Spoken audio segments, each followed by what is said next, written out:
esa cifra puede ser exigua, en algunos lugares necesitas financiamiento, mucho más. Pero la ejecución no debe empezar en el momento de las lluvias, tiene que empezar antes. Pero por supuesto.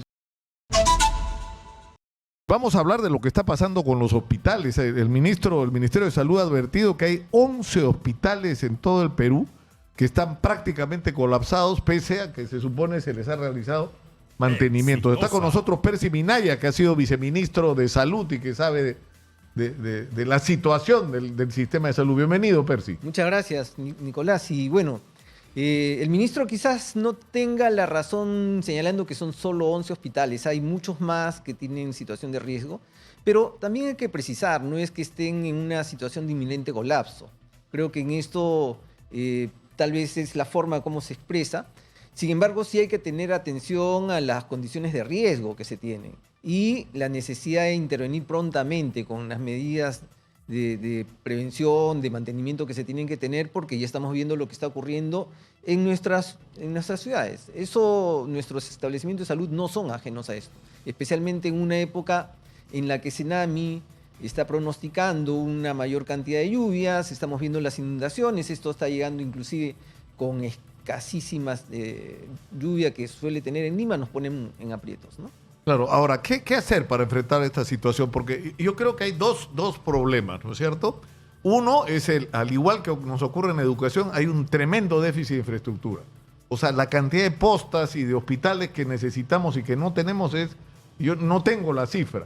El otro día se la pregunté al ministro de Salud y yo creo que ni en el Ministerio de Salud tienen claro todo lo que falta, ¿no? Pero en educación son como 180 mil millones de soles, ¿eh? Y yo me temo que en salud es mucho más. Es una cantidad muy grande. Pero tienes el otro problema, que lo que existe funcione. Es decir, que no tengas colas, citas que te dan para meses, emergencias atoradas, ¿no es cierto? Falta de abastecimiento de medicamentos. Entonces, ¿por dónde empezar a resolver esto, Percy? Es una situación en la que creo que se necesita una fuerte estabilidad política, cuadros técnicos muy bien preparados, con orientaciones específicas y los recursos suficientes.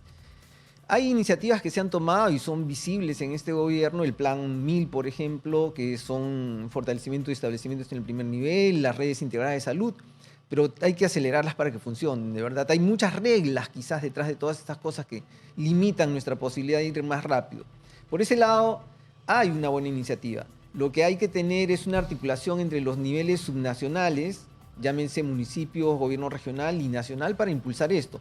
No aspectos burocráticos en general, sino porque tenemos comisiones intergubernamentales de salud, tenemos encuentros, todo el mundo toma acuerdos, pero es el momento en que uno tiene que implementar en donde nos trabamos. Hay demasiadas reglas que tendrían que ser aligeradas para que podamos avanzar mucho más rápido. Un ejemplo son estos aspectos relacionados al mantenimiento de los establecimientos de salud. El Ministerio de Salud en su conjunto, yo tengo la cifra por acá, del sector salud son aproximadamente 54 millones de soles que se ha destinado en este año para mantenimiento. Esa cifra puede ser exigua, en algunos lugares necesitas financiamiento, mucho más. Pero la ejecución no debe empezar en el momento de las lluvias, tiene que empezar antes. Pero por supuesto. Entonces, ¿no? O sea, no cuando ya tienes el techo que se te está cayendo, ocuparte de ver qué haces para que no termine de caerse. O sea, ya no es mucho lo que puedas hacer, ¿no? Sí, y hay un elemento aquí que es clave, es que no hay que tener temor de señalar las cosas con precisión. Yo creo que el comentario que hizo el ministro acerca de los 11 establecimientos que tendrían que están en riesgo de colapso, él se estaba refiriendo en realidad a aquellos que están contenidos en la propuesta que tiene el Ministerio de Salud de mejorar los institutos y los hospitales centenarios, en realidad. Muchos de ellos son institutos nacionales de salud. No hay un plan para eso, tiene que aprobarse un plan. Esto fue lanzado con presencia de la presidenta ya en abril del año pasado. Hay proyectos, están desconexos entre sí y se requiere de un plan justamente porque el plan ordena los momentos, las etapas, transparenta los criterios con los que entregas el recurso, a quién se lo das y por qué estás eligiendo que haya prioridades. Entonces, tenemos ahí un acontecimiento que es absolutamente coyuntural, una pequeña llovizna, una filtración intensa en un hospital, inmediatamente te sale a la luz lo que el ministro dijo. Claro, Estás prácticamente colapso, pero tienes que tomarlo con...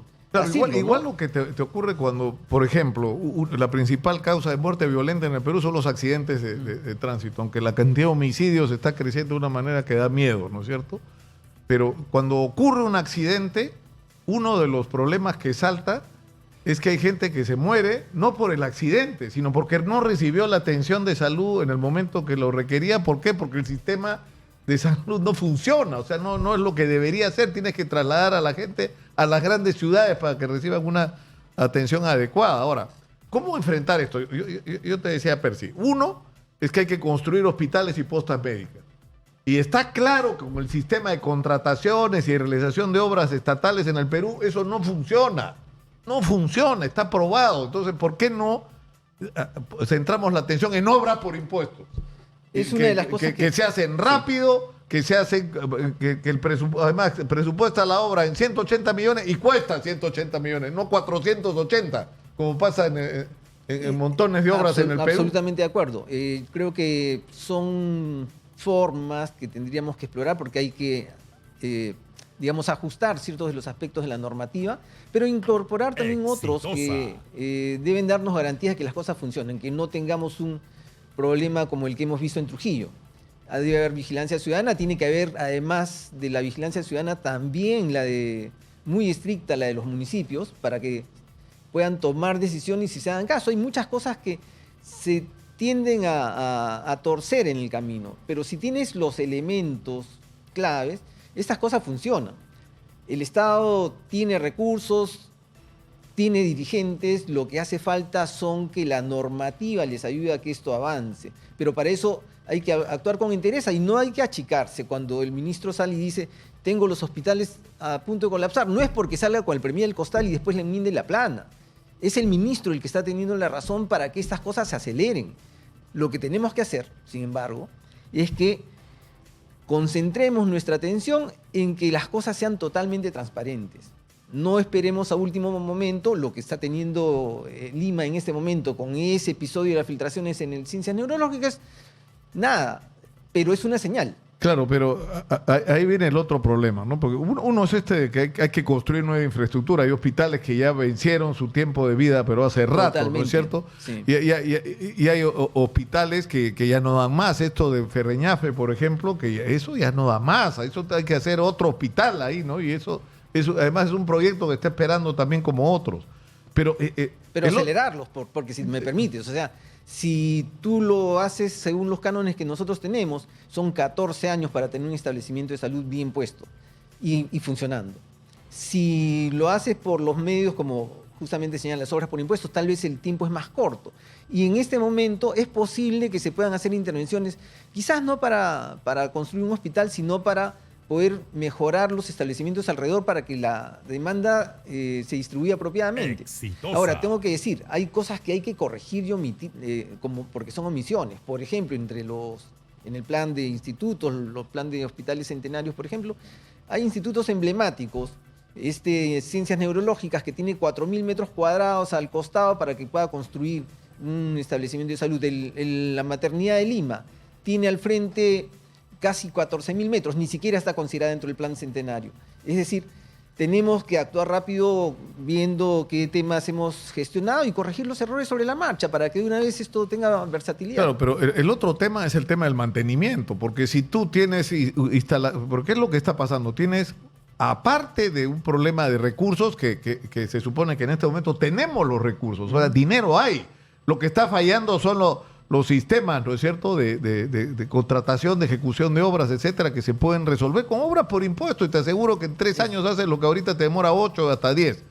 Eso es uno. Pero lo otro es el tema del mantenimiento. Si tú no le haces un mantenimiento adecuado a un hospital 1 año, 2 años, a cualquier infraestructura, 3 años, 4, 5 años, 10, 20, 30, o sea, se te va a venir abajo, pues, ¿no? Y su tiempo de vida se va a reducir. Ahora, ¿cuál es el peor en este momento? ¿El peor entre los institutos o en general, bueno, de los hospitales estos que se llaman centenarios? Los hospitales que llamamos centenarios, el caso del Instituto Nacional de Ciencias Neurológicas, le sigue la maternidad de Lima en ese orden. Los otros tienen algunas mejoras más importantes que se han hecho. Estos dos últimos tienen una parte importante porque son hospitales que están construidos alrededor de los 1825. 1800, o sea, en realidad eso del centenario no es broma. No, no es broma, van a cumplir 200 años. 200 años. Y tienen paredes de adobe. Exitosa. Tienen techos de madera con, ¿cómo le llaman estas? Quincha. Con quincha y cuando tú los ves, las paredes están inclinadas, los techos están pandeados. Los directores hacen esfuerzos importantes en darle mantenimiento, pero no es suficiente. Se necesitan intervenciones más drásticas. Necesitas el apoyo del Ministerio de Salud, el liderazgo para que estos que pueden reventarnos en la cara en cualquier momento y que además tienen un alto riesgo por los índices de seguridad hospitalaria ante sismos, sean intervenidos con apoyo concreto. No podemos estar esperando largos tiempos para algo que ya sabemos que se nos viene encima. Es decir, si yo tuviera la responsabilidad del ministro que tiene estos 14 institutos nacionales de salud,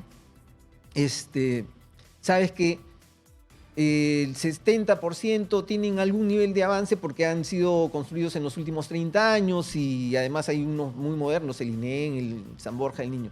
Pero estos 2 o 3 que están a la cola, hagan los planes de contingencia. Pero de repente lo que puedes hacer es poner la lista de todo lo que necesitas hacer, llamar a la empresa privada y decirle metan acá billete, hagan obras por impuestos. Además hay que mirar la salud pública no solamente como un derecho humano, que lo es, sino con un tema que tiene que ver con la eficiencia económica de la sociedad. Porque un trabajador que no tiene una atención preventiva de salud, que no recibe la atención en el momento que lo necesita, es un trabajador ineficiente, es un sistema ineficiente. Es correcto. Mirado así con una crudeza ya recontracapitalista de las cosas, ¿no es cierto? O sea, si se trata de tener una economía eficiente, necesitas un buen sistema de salud. Bueno, lo que necesitas es la efectividad y hacer que las cosas se hagan, ¿no? ¿Por qué?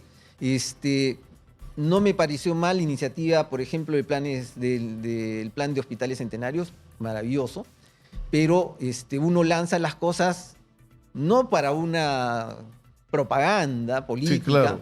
La tienes que tener ordenada, tienes que tener un plan. Ese plan debería existir. Ahora, no está aprobado, pero perdóname. El segundo punto es, si lo tienes, prioriza. No distribuyas tus recursos por todos lados porque lo que tú tienes que hacer como gestor y como político es evitar que las cosas se te compliquen en el camino. Entonces lo primero que haces es atacas tus puntos más vulnerables. Y otros elementos que tienen que ver con eso es que esta información que estamos discutiendo hoy día no es nueva.